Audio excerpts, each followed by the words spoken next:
Blessings, beloveds. Anastasia with you today, Cosmic Astrologer. Thank you for tuning in again. So today I want to talk about a post that I put on my professional Facebook page, which was about the importance of the Ascendant and Midheaven midpoint. That post just basically indicated how important the Ascendant midpoint is in terms of having an actual planet on that midpoint, and how that particular planet would really color very much about the individual and their life. However, I didn't really explain why it's actually so important, and in fact it's not only important, but it's actually one of the most important midpoints in the chart. And quite often, if you look at the area of midpoint astrology, which there is a whole dedicated area to that branch of astrology, the most common midpoints that people will speak about are the Sun, Moon midpoint, perhaps Sun, Venus, Mars, Venus, and a couple of others. But this is what I want to sort of hopefully make you guys understand today.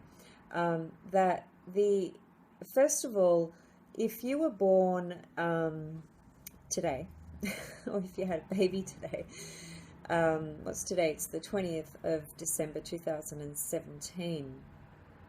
Now, the Sun-Moon midpoint for today will predominantly remain the same throughout most of the day. It's not going to change because the Sun and Venus won't really move very far in one day, right, in terms of their movement in the heavens. Okay, so in other words, a Sun-Moon midpoint it's not that it's important. Let me reframe that before people start attacking me. It is very important. However, there are many people born today, right, all around the world. So there's somebody born here in Melbourne today, which is where I'm from. Well, I consider myself universal actually, but this is where I live. There'll be somebody born in New York, there'll be somebody born in Greece, you know, etc., etc.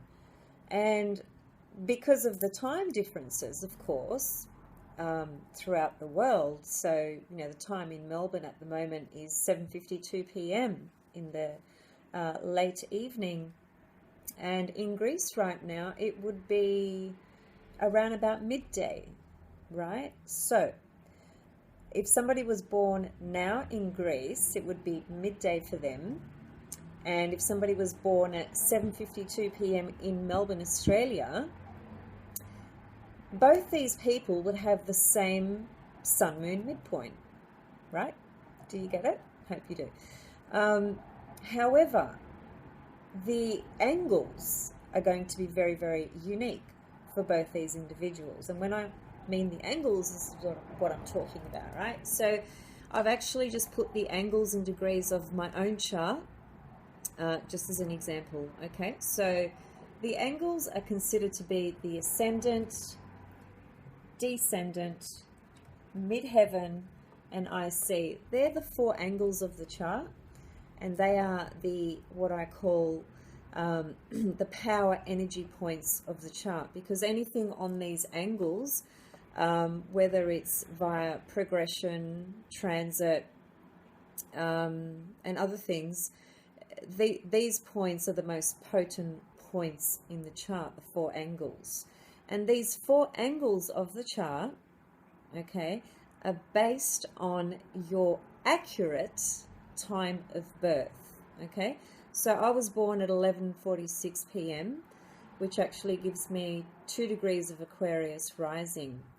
So, and I've got 20 degrees of Libra on my midheaven, okay? So my midpoint between my ascendant and my midheaven happens to be 11 degrees of Sag, or thereabouts. Now, I haven't drawn it in, but I've got Jupiter close to that midpoint. Now, it is fairly wide, but I still feel that Jupiter does do something on that Ascendant Midheaven midpoint for me. which is what I'm doing right now, teaching astrology. Okay, now, so if your time of birth is not accurate, okay, the ascendant and midheaven degrees and minutes of the signs that are showing is not going to be accurate. So if that's not accurate, then your midpoint's not going to be accurate. Okay, so do you understand where I'm coming from? So again, just to repeat, so two people born today in different parts of the world will have the same sun-moon midpoint, but they will not have the same angles. Therefore, they will not have the same ascendant and same midheaven. And even if they were born at the same time, they're still going to have different angles because they're born in different parts of the world.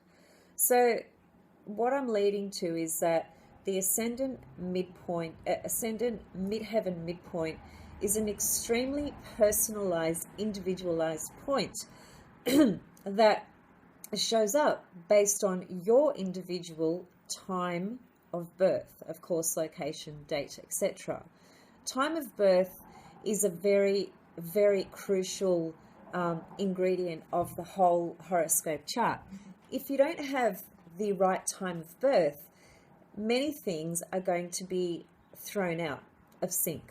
Okay, so I'll talk about this quite a bit because this is the way I have learnt. I have learnt that the time of birth is the most crucial component of the chart. If that is not right, then when you come to me for a reading and I don't rectify your birth chart, which in fact I do every time somebody does have a reading, then let's just say you told me you were born at 11:30 and I just take that and I draw up your chart, and let's just say that that time of birth was wrong by 10-15 minutes. Well, if you had say that you were born at 11:30, 10th of April 1985, and say that that particular time and date gave you 28 degrees of Pisces rising. Okay, if your time of birth was wrong and the time that you gave me gave you 28 degrees of Pisces, if your time of birth was wrong by only approximately 15 minutes, you'd actually have the wrong rising sign altogether, because 15 minutes will push it over to the next rising sign, which is Aries. Okay, so 15 minutes in clock time makes a huge difference to the movement of the angles. Okay, so this is why the ascendant midheaven midpoint is so important and so crucial and so personalized, because it is based on your time of birth. Now, on a esoteric or philosophical level, my understanding is that the time of birth is the soul's choice. Okay, so we're not born by accident at the time we are born, even if there is an induced birth or whatever. The soul chooses to incarnate at a very specific and precise time, because the blueprint of the chart and the inherent patterns that will be born as a result of your birth is what the soul is choosing to be born into, and hence to experience and evolve through. Okay, so again, sun moon midpoint, yes, very, very important, but not particularly personalized, because 500 people born today all around the world will have the same sun moon midpoint, but they will not have the same ascendant and midheaven midpoint. Okay, hopefully that's clear for you. The other thing that I wanted to mention as well, just to expand a little bit on what I've said so far. So, the ascendant, we know, is self. It's me. It's who I am. It's the filter that I look through. It's what I project through. It's how I see myself, and also how I see the world out there. Okay, so it's my it's a big component of my identity. It's also a soul type of energy as well. The ascendant represents part of our soul.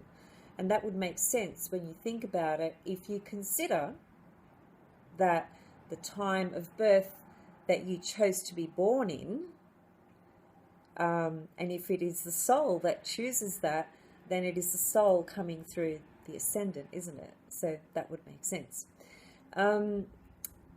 So the ascendant is you, self, soul, choosing to be born at a particular time, and the midheaven component is another aspect of you, but on a much broader, grand scale, and it is how you project yourself out there on that in terms of your social and public life. So when you're looking at the ascendant midheaven angle, the midpoint between is, if you have a planet, by the way, on that midpoint, it is suggesting that whatever that planet is, the energy of that planet, the archetypal energy of that planet, and what it symbolizes and what it means is going to be such a big component of how your ascendant and midheaven operate together, and in fact whether they do, whether there is an energy that is conducive to enable you to actually express yourself with the midheaven, and whether the energies can work together. So what I mean by that is, if you had Saturn there, that would indicate quite a difficult energy. It's not okay. Well, I'll just read you what this book says. I've shown you this book before, guys. So, The Combination of Stellar Influences by Reinhold Berberton. One of the best books written on midpoints, in my opinion. I've said that before as well. I bought a new book on midpoints not long ago. Pretty basic, wasn't impressed at all.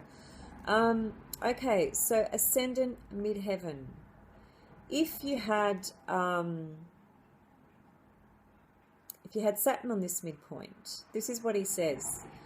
He says, the inhibited type, feelings of inferiority, moods of depression, separation, mourning, or bereavement. Now that is really bleak. I know it's really bleak and dark and depressing just listening to it. Right? It's not a great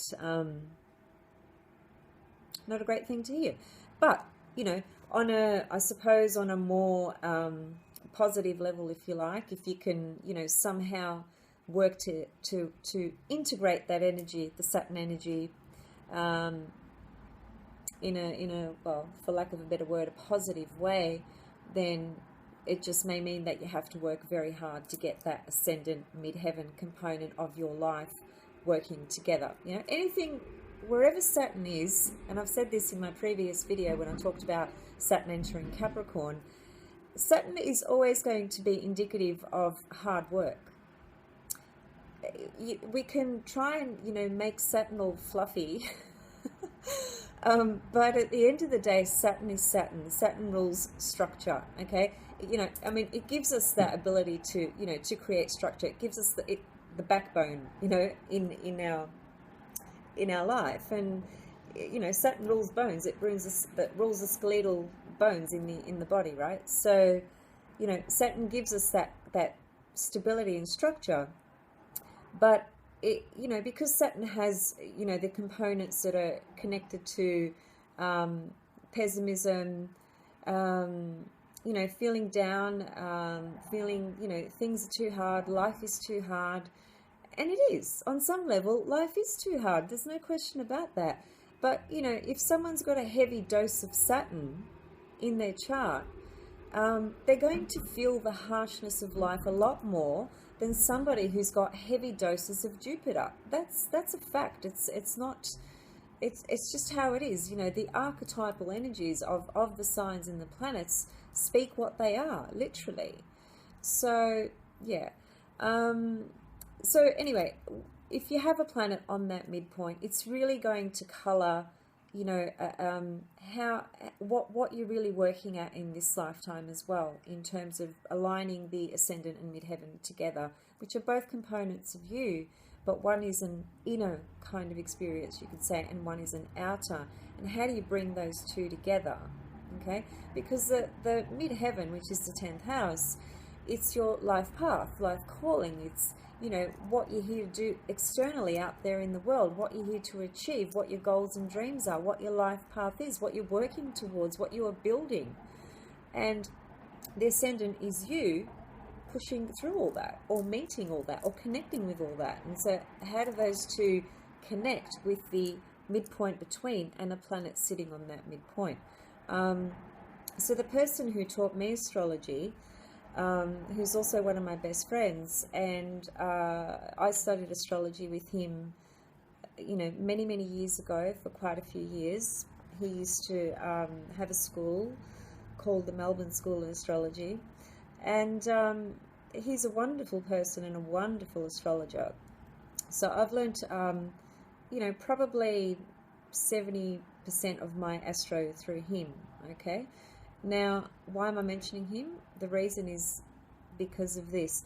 In his own chart, what he has in terms of the ascendant midheaven midpoint, he has a point there which is not a physical body, but it is a point that is recognized in esoteric astrology. Esoteric astrology is the work of Alice Bailey. For those of you who haven't heard of her, look her up. Her work is fabulous. It's very complex, and there's volumes and volumes of books. It's a whole. You need a whole other lifetime to learn esoteric astrology. But anyway, esoteric astrology works very closely, well, with the soul, and it works with something called Vulcan. And Vulcan was a Roman fire god, and he was sort of cast out from his birth mother, I think it was, and he was because he physically he had no aesthetic appeal about him. In fact, he was very awkward to look at. Apparently, it was to use a very negative term, he was very ugly to look at on that physical level. Nothing Venusian about him whatsoever, but he was an incredible he was like an alchemist, basically.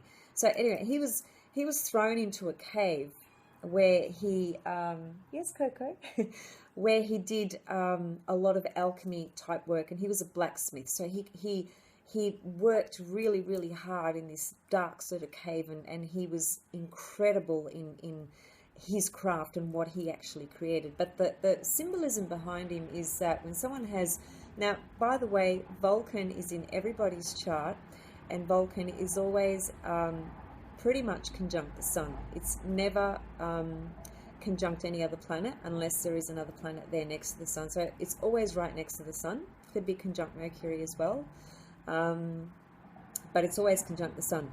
So everyone has it. So from that point of view, it's neither here nor there. You know, we all have Vulcan conjunct the sun. But the person that I was just making reference to, he has his sun in the 11th house, and obviously Vulcan is conjunct his sun in the 11th house, and his sun and Vulcan are right on the midpoint of his ascendant and midheaven, and that really describes who he is and what he has done this lifetime. And he's had to work away, and chip away at what I would consider a very inner life of evolution, but it has also resulted in working through. He's had some physical challenges with his health for a very long time, and as a result, he's researched and he's studied, and he's better than any GP, basically, as in a general practitioner of medicine. He's just learnt so much. So he's done the whole Vulcan thing, where he's gone into his cave and he's just chipped away and worked very, very hard at what he's needed to work through from an internal process, which has obviously enabled him to evolve and expand his consciousness. But Vulcan works away behind the scenes in the background. He goes into his cave you know, like when I was talking about in my last video was actually on Virgo, Scorpio, and Pisces houses. And if you remember, I was talking about Leo. You know, Leo are the ones that shine. They're out there in the forefront. You know, they're the charismatic ones. They're the ones that are impressive, you know, big personality, all that sort of stuff. So, well, Vulcan is the complete opposite to that. So he's working behind the scenes, but working very, very hard at his craft. And, you know, he's relentless. He's just there all the time doing this work. Okay? So now, if my friend didn't have knowledge of Vulcan, he wouldn't have that kind of understanding of what creates a very meaningful picture of his life and what he's needed to do and how he's needed to do that and why he's needed to do that. So Vulcan's sun is right on his Ascendant Midheaven midpoint. Okay, so I really just wanted to just explain to you the importance of the Ascendant Midheaven midpoint and why, which I've done. I also wanted to remind you again of the importance of accuracy of time of birth, which is how this midpoint is created through your Ascendant Midheaven midpoint. If your time of birth is wrong, your Ascendant degree will be wrong. Your Midheaven degree will be wrong. If you're born, you know, early into a sign such as, so I was born at 11:46 p.m. and that gives me 2 degrees of Aquarius rising.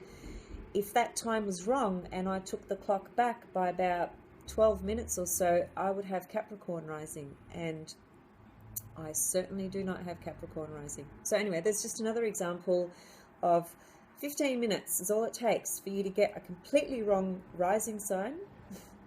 So the angles are major, and the only way they can be seen accurately is through an accurate birth time. Okay, so you know, a lot of people work with the wrong birth time. It's very, very common. And then, you know, people are left scratching their head and wondering why maybe some things don't make sense, or it doesn't fit, it doesn't feel right. Or perhaps they've been given a reading where secondary progressions are being worked with, and transits and maybe other techniques, and the timing of what's been offered to the person is wrong. Why? Because their time of birth was wrong to begin with. So I'll leave those thoughts with you, and I'm not going to say what I'm going to do my next video on, because I would somehow end up changing my mind. So there's no point saying it. Whatever it's going to be, it's going to be. Thanks for watching, guys. I hope you enjoyed this. I hope it's useful, and I hope this encourages you to really investigate this time of birth business. And you know, just on that point, most of my clients, it's kind of 50-50. Half of my clients will say it's my mother's memory, and half of my clients will, time of birth that is, and half of my clients will say it's a written recorded hospital time. Even if they tell me it's a written recorded hospital time, I will still rectify their chart, because it doesn't mean that because the nurse at the time, or doctor, whoever it was, the time of your birth, recorded your time, it doesn't mean that that time is actually accurate. You know, that time could have been written 15 minutes after you were actually born. The paperwork is you know, the time of birth is not as crucial to doctors in hospitals as it is for us astrologers. So they don't you know, they don't stand there with the watch and as soon as you take your first breath, they record the time. That just doesn't happen. Okay, so that should help you understand why, you know, time of birth is often quite wrong. Okay, please feel free to ask any questions or comment, and contact me if you want an accurate reading from an accurate time of birth. Thanks for watching. Love you all. Bye.